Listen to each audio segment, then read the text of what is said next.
am going to discuss about comparative government from third semester major, but your exam is started from today, so it is very brief description about system of governments. In UK they have parliamentary form of government.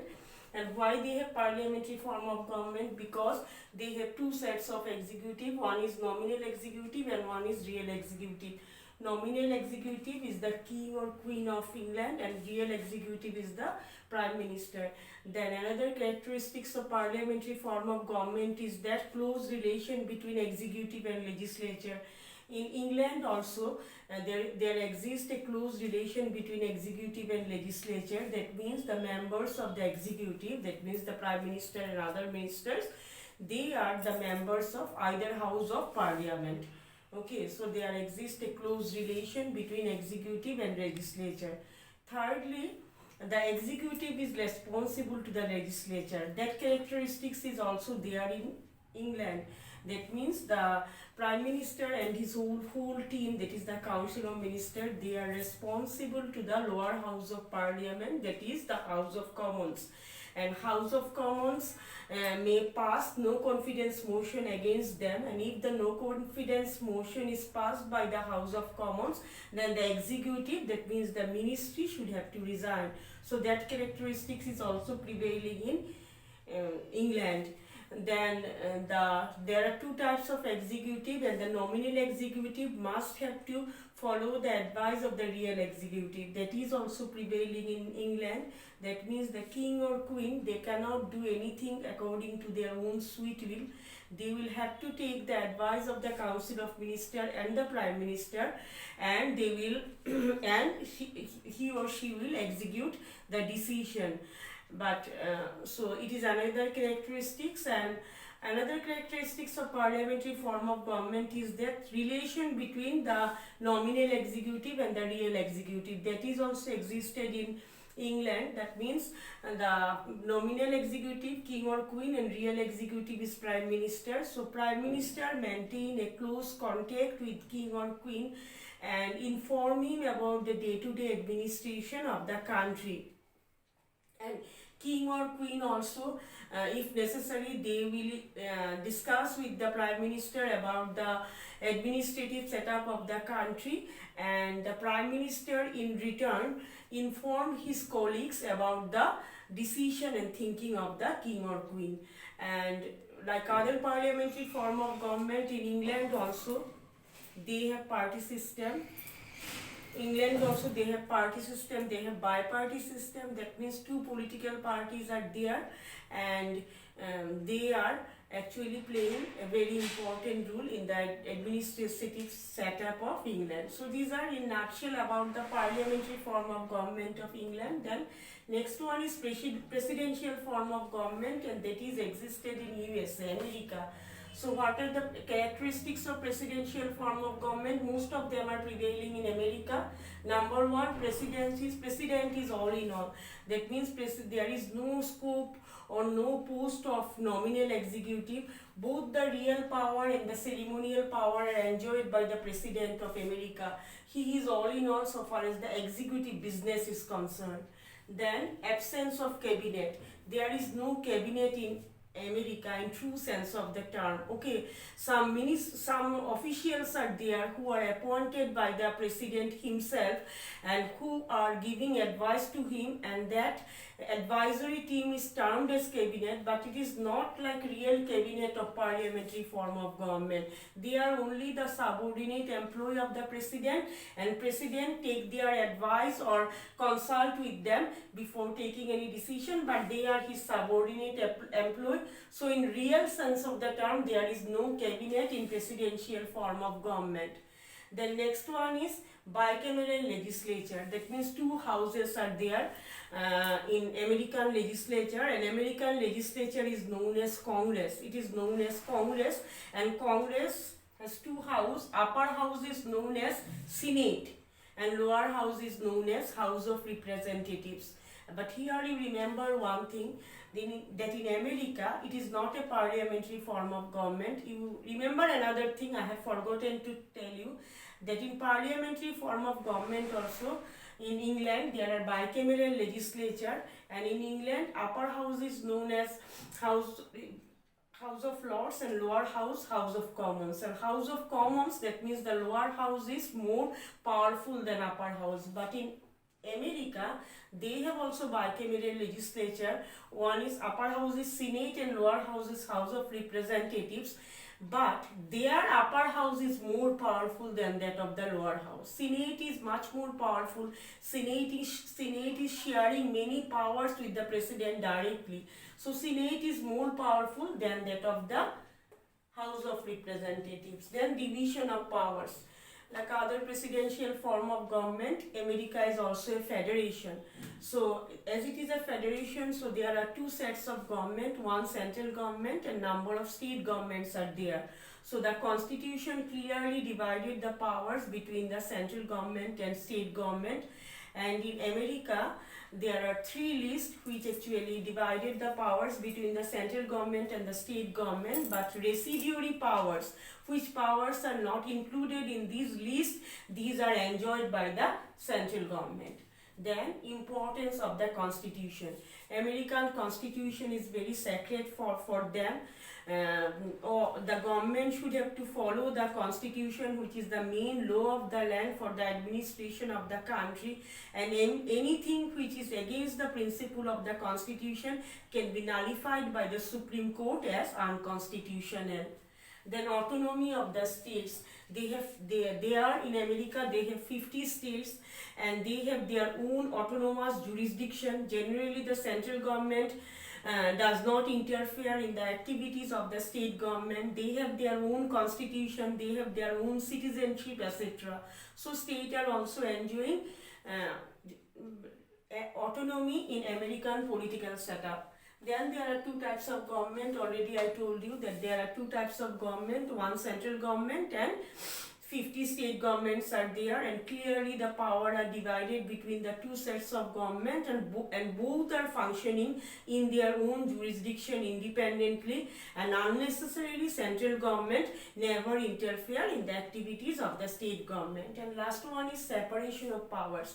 This is a special feature that is adopted by the American Constitution. That means there are three wings of the government: executive, legislature and judiciary. The fathers of American Constitution, they have clearly demarcated the powers of the executive, legislature and judiciary. Executive, that means the president, he is responsible for the administration of the country. He is not the members of the legislature, or he is not responsible to the legislature. On the other hand, Congress is the representative of legislature. So the executive cannot participate in the session of the Congress, president cannot participate in the session of the Congress, and Congress cannot also pass no confidence motion, easily cannot pass no confidence motion against the president. Easily, remember, easily. In abnormal circumstances they can pass. And judiciary is also very much important. The executive or the legislature, they never interfere in the activities of the judiciary, and the American Supreme Court possesses the power of judicial review. It is a very significant power for American Supreme Court, which can nullify the laws passed by the American Congress if it is against the Constitution, or if it is an unreasonable law according to the judges of the Supreme Court. The Supreme Court is also enjoying its power in its own jurisdiction. So the theory of separation of powers are existed in America, but pure separation of powers actually is not possible, and that is why another principle or another characteristics they are following, that is known as checks and balances.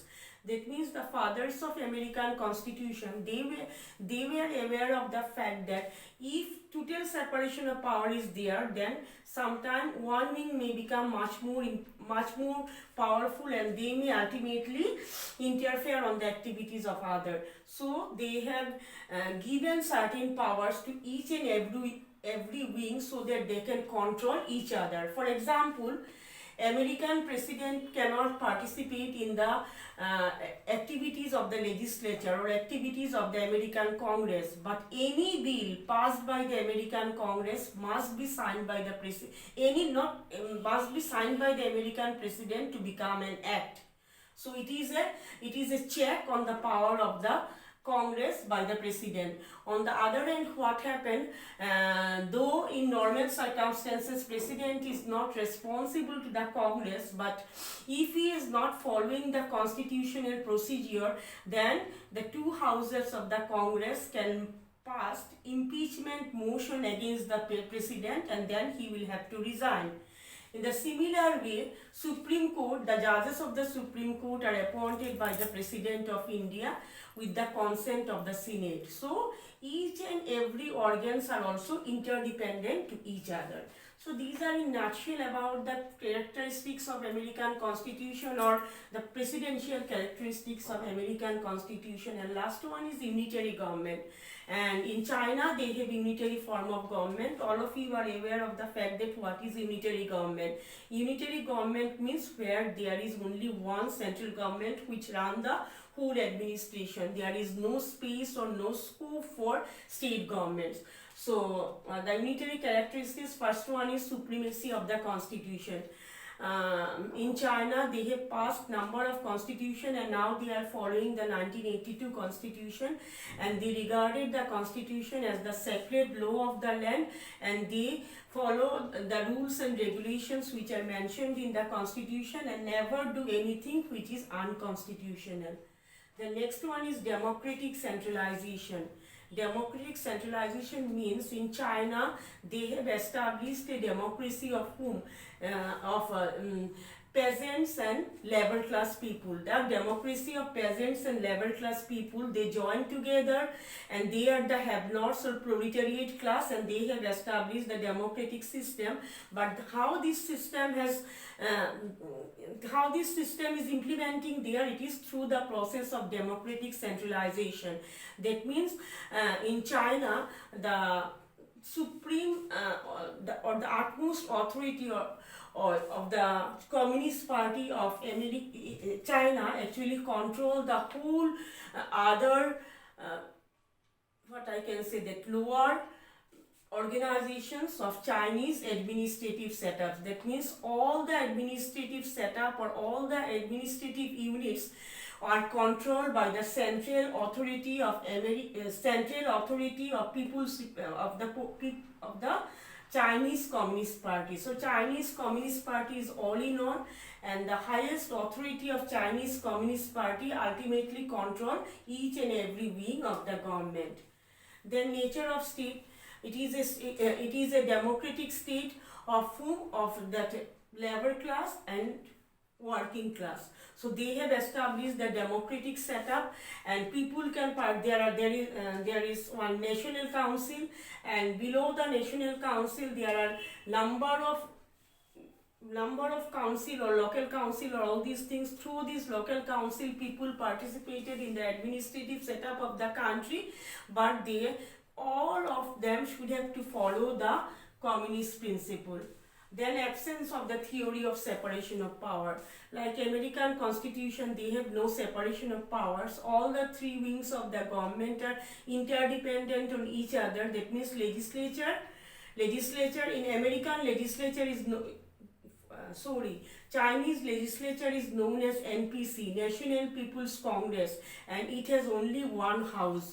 So the National People's Congress or the executive, that means the president, and the Chinese Council of Ministers is known as State Council, and the Chinese Supreme Court is known as Supreme People's Court. All these three wings are interdependent, and there is no separation of power in China.